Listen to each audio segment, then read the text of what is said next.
अभी जंजीरों में you're playing a very crucial and a very vital character. How do you think, because you know it's out there, अब आहिस्ता things and stats are going to grow. How do you think कि your character will justify? How do you think? Because audience ने तो justification देख के देखो end में आप लोग होते हैं जो हमें स्टार बनाते हैं, बट फिर भी तुम्हारे माइंड में क्या लगा, तुम्हें क्या फील होता है? इनिशियली जो कैरेक्टर लिखा हुआ था उससे मुझे नहीं लग रहा कि उसकी बेसिस पे जो है कि कोई भी हल्की फुल्की भी रिकग्निशन वगैरह कुछ भी मिलने के चांसेस है, क्योंकि वो चीज़ थी कि बस गुजर जाएगी एक चीज़, आई गुजर गई। बट जब सेट पे गए तो उसके बाद शहजाद भाई ने बोला कि इस कैरेक्टर को शुरू से दिखाना शुरू करते हैं, क्योंकि मेरा कैरेक्टर आ रहा था 19th एपिसोड से डायरेक्ट आउट ऑफ नोवेयर, बस एक दिन आगे ज़रहून खान लेट्स गो ऐसा हो रहा था। लेकिन वो शुरू से जब दिखाना शुरू किया तो अब ये है कि वो पहली एपिसोड से ही सोहराब के साथ नजर आना शुरू हो गया, प्रेजेंस आ गई। तो जब वो कोई भी उसकी हरकत होगी तो वो नोटिस में आ जाएगा। आउट ऑफ नोवेयर अगर कैरेक्टर आ जाता तो फिर मुझे नहीं लगता कि हम कुछ कर सकते उसके बारे में।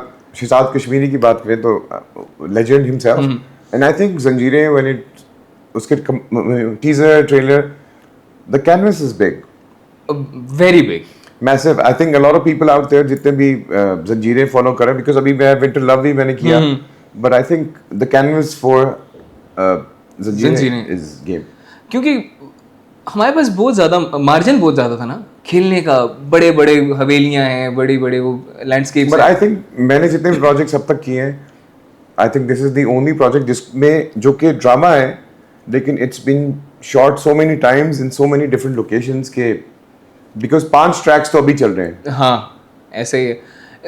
The same happened with Farar as well.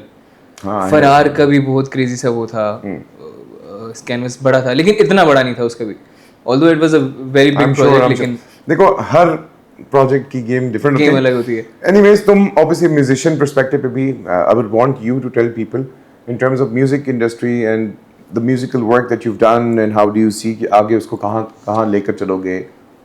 I think acting हमेशा से पहली प्रायोरिटी रही है मेरी, लेकिन एक्टिंग फर्स्ट प्रायोरिटी। हाँ, पक्का हमेशा से लेकिन म्यूजिक जो है म्यूजिक का मुझे शौक डला था मेरे बड़े भाई को देख।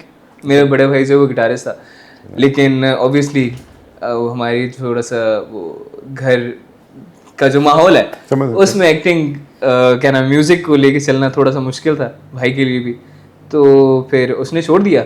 मुझे शौक चढ़ा तो ही वाज द वन। तुम सबसे छोटे हो? नहीं, मैं दरमियान में आता हूँ। मैं भी दरमियान में था।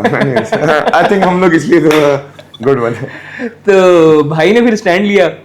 फिर भाई अब जब अबू डांटते थे ये वो, तो फिर भाई कहता था कि नहीं जो कर रहा है करने दें ये वो। तो भाई ना होता तो मुझे नहीं लगता कि मैं इस फील्ड में घुस भी सकता था।